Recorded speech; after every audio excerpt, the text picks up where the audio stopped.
Right now, I'm challenging myself to see if I can make 128 Regulation H teams that are each different from one another over the course of 128 days. Why 128, you might ask? At the end of the 128 days, we're going to do something special where we battle every team against each other in a single elimination bracket to see which team emerges on top. There will be some competitively strong teams, there will be some gimmick teams, and there will be some probably a good number of goofs and gaffs in there, so if you want to follow through to the end, subscribe so that you can keep up with each day. But without further ado, let's move on to day 114. Alright everybody, welcome back to another video, and in today's video we have a team entirely based around spread moves, because the original idea of this team was that it was going to be telepathy or bust, but I only put 2 telepathy Pokemon on this team, and also we had a Galarian Weezing team back in the 20s it had 2 telepathy mons, and there really isn't as many telepathy mons as I thought in this game. There's only like one that's not a psychic type, that's not a restricted legendary, so I can really only afford to put 2 on this team. But today we're going to be talking about the use of many different kinds of spread moves and how to best use them. So starting off, we have a Gardevoir, and this Gardevoir is going to be a pure fairy damage, basically, Gardevoir here, where we have the Misty Explosion, which is already a spread move. That's 100 base power, that's pretty strong, and it becomes even more powerful when we set up Misty Terrain, and we only have one Misty Terrain user in the format, which is Galarian Weezing. However, I did not want to use Galarian Weezing on this team because it has a lot of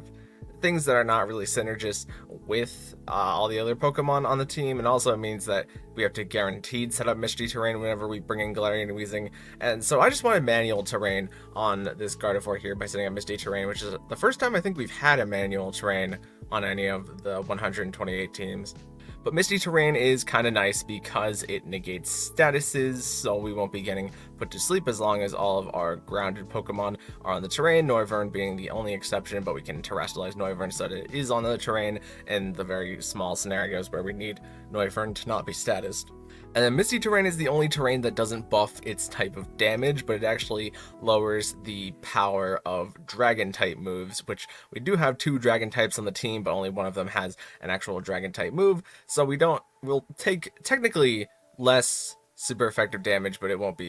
just be like neutral dragon damage into our own dragons, which is kind of nice. And then we also just have our 2 stab options in the 95 base power Moonblast and the 75 base power Psychic Noise that we can use to prevent the target from healing. And we are a telepathy mon, as I mentioned before. Gardevoir is not going to be getting hit by any of our spread attacks, which is very nice for Gardevoir because it doesn't have a way to be immune to any of our spread attacks otherwise, because we are going Terra Fairy for that raw fairy damage and Fairy Feather for even more fairy type damage on either our Misty Explosion when we decide to go boom, or just start single target Moonblast is also fine. Next up on the team, we're going to be slotting in Garchomp, just because I think Garchomp is probably one of the poster childs for the move Earthquake, which is, you know, one of the OG spread moves. You get 100 base power physical ground type move that hits everything on the field, unless we have a telepathy mon like Gardevoir, or we have a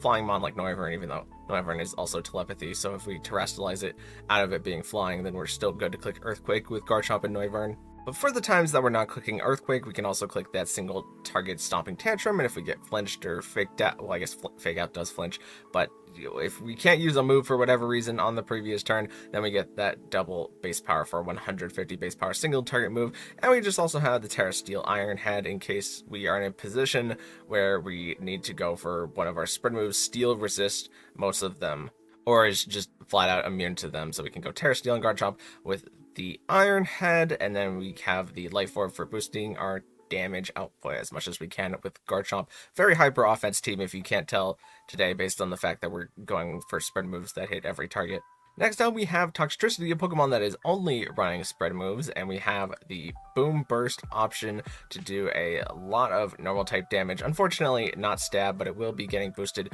by our Punk Rock ability because it'll give us an extra 1.3 times power. But Punk Rock also halves the damage that we take from sound-based moves, and we do have some other sound-based moves on the team that are spread that we'll discuss whenever we get there. But Sludge Wave is another notable spread move because both of our telepathy mons like not being hit by the poison. And Garchomp is a ground type, so it already resisted, so it has to worry about it less. But Earthworm is also a steel type, meaning that it is immune to the Sludge Wave, so we can click Sludge Wave with Toxtricity pretty recklessly if we want to. And lastly, we also have Toxtricity's signature move, Overdrive, which is another sound-based move, but this one doesn't hit everything on the field. It only hits the 2 Pokemon that are in front of Toxtricity. And because we have 2 sound-based moves, we're going to be running Throat Spray, so that once we get one of those off, we're going to be doing even more damage with our sound-based moves. And then we have Protect for whenever we're using a spread move that could hit Toxtricity, like Earthquake. We don't want Toxtricity to get knocked out. And Retire Grass, mostly so that we are not getting put to sleep by powder moves, but also it's nice to be able to resist ground when we were previously quad weak to it. In the 4th slot here, we have Noivern, who is our second and last telepathy user, and Noivern is another hyper offense mon, as we have the Boom Burst again, unfortunately, again, not stab, but we'll fix that in the next Pokemon, and we just have 2 good stabs in the Air Slash and the Draco Meteor for hitting the opponent. Could change this to Dragon Pulse, I think, realistically, but Draco Meteor for that 1-hit burst, I think, is a little bit more reliable whenever you're trying to make a team comp, and the Tailwind for increasing the speed on the team, very, very crucial on hyper offense teams. And then we're Focus Sash on Noivern just so that we can always take 1 hit, and unless an opponent has something like 2 priority moves, Noivern is very, very fast, so it will basically always get off 1 attack, usually the Tailwind for some speed control. And we are Terra Ghost so that we can dodge the Fake Out if we need to with Noivern. But now we get into Sylveon, and this is where things start to get a little crazy. So we have Copycat on Sylveon, and what Copycat does is that it uses the last move that was used in the battle. And we have quite a few options for actually copycatting moves with our own Pokemon that we want to copy, as we can copy the Misty Explosion with Gardevoir, or just the Moonblast to get some more Fairy-type damage whenever we're not going for our priority Quick Attack, or going for our Fairy Terra Blast, which becomes Ghost when we're Terastallized, obviously. But since we have Pixelate as our ability, whenever we copycat something like Boom Burst from Toxtricity or Noivern, it will become a Fairy-type Boom Burst, and Boom Burst already has a very, very high base power, so the fact that it hits everything, and we will be getting the Pixelate boost to make it Fairy-type, and even further increase the damage with our Pixie Play, is a lot of multipliers for Sylveon to do a really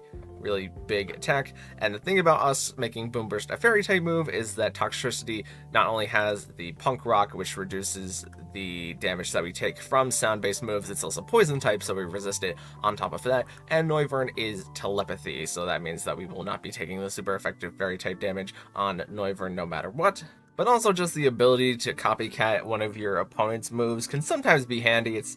really volatile, and you really have to know what you're doing in order to make the copycat work, but when it works, it's very, very funny. This is also the first video where we're using both the traditional boosting item of Fairy Feather, and then we also have one of the plates for Sylveon just to further boost our fairy damage on 2 Pokemon, because I say to use the Life Orb for Garchomp mostly is the reason why I use both the items, but kinda neat. And then we're Ghost on Sylveon just in case we need to be in a situation where Sylveon itself doesn't actually have to take the Boom Burst damage from Toxtricity or Noivern. We can go Terra Ghost in order to dodge that and then copycat the Boom Burst. And lastly on the team, I decided to throw on Earthworm, because Earthworm actually has a lot in its kit that allows it to not care about the spread moves that we're throwing out. The main thing being that we don't care about Garchomp's Earthquake, besides being we're Steel type, we would take super effective damage, except for our Earth Eater ability, which allows us to get health back instead, which is awesome. And then we're also Steel type, which means that we can avoid the Misty Explosion, or take resisted damage from Gardevoir and its Misty Explosion, but then we're a Steel type, so we're avoiding the Sludge Wave, and we're resisting the 2 Boom Burst. So Earthworm for its own kit is going to be using the Iron Tail, which is a 100 base power move at the trade-off of only having 25% accuracy, and a 30% chance to drop the target's defense is kind of handy. I mean, you can pair it up with Garchomp and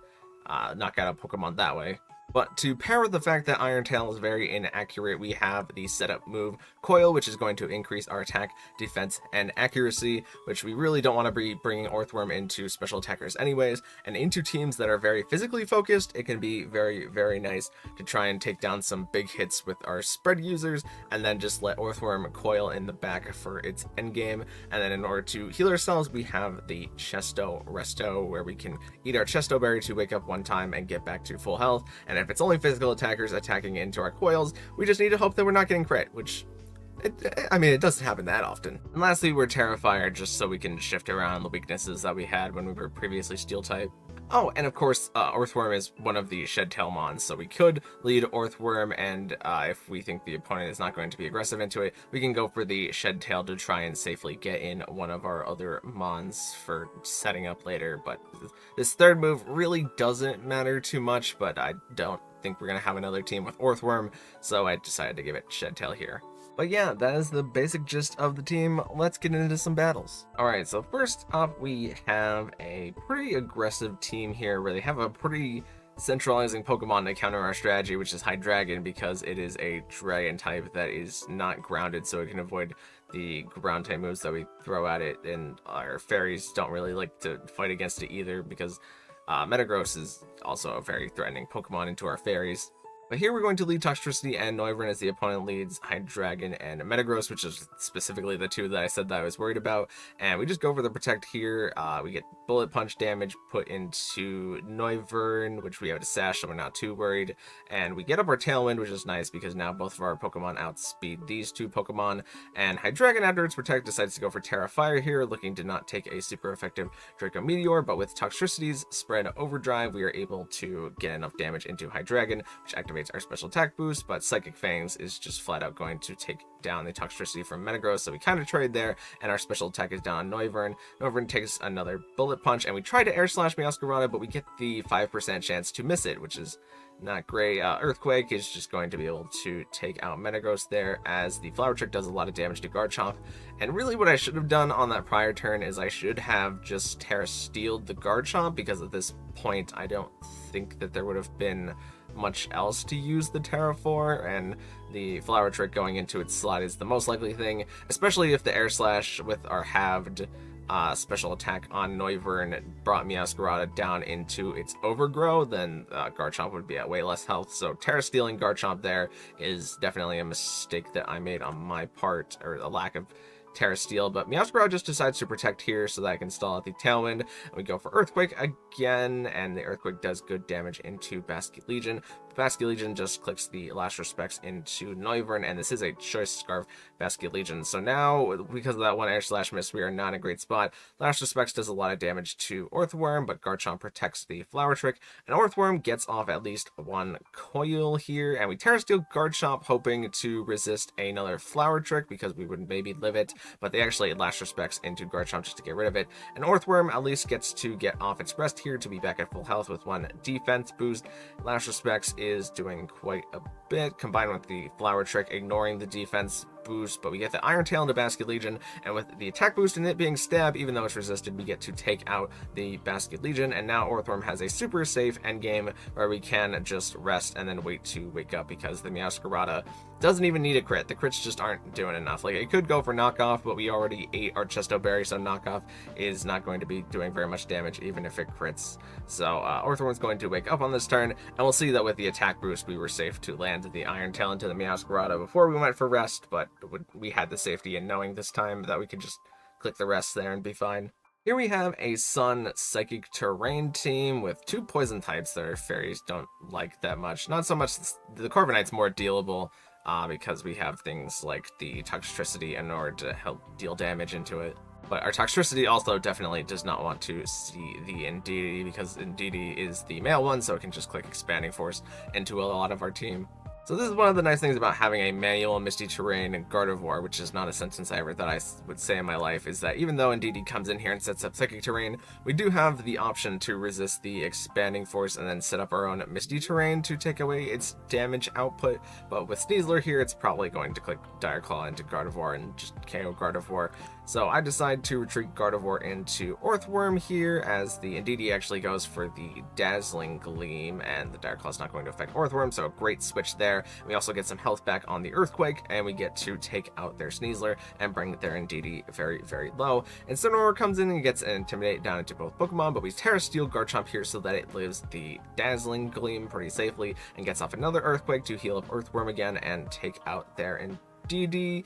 And Earthworm just gets to get off a coil to get the defense and accuracy boost and get rid of that attack drop very notably. And it takes the Flare Blitz super nice from Incineroar. And at this point, they do have Corviknight in the back, which we can just Earthquake away the Incineroar, and Earthworm is going to use the Shed Tail here in order to bring in Toxtricity safely, as the Corviknight just goes for Iron Defense, as it kind of needed to Iron Defense in order to get more damage on Body Press in order to try and outpace Earthworm. The opponent does have the option to Terra here, and I went for the Stomping Tantrum to try and cover for the Terra option, whatever that would be. It was, since we went for Overdrive into Corviknight, it would do a lot of damage, but at this point, we have Gardevoir and Toxtricity, and Corviknight does reveal that it is Terra Dark, but the Moonblast and Overdrive from Toxtricity are good enough to put the Corviknight down. And lastly, we have a game against a Muck Smeargle team where they want to try and click Minimize, but I honestly picked this team just because I wanted to show off the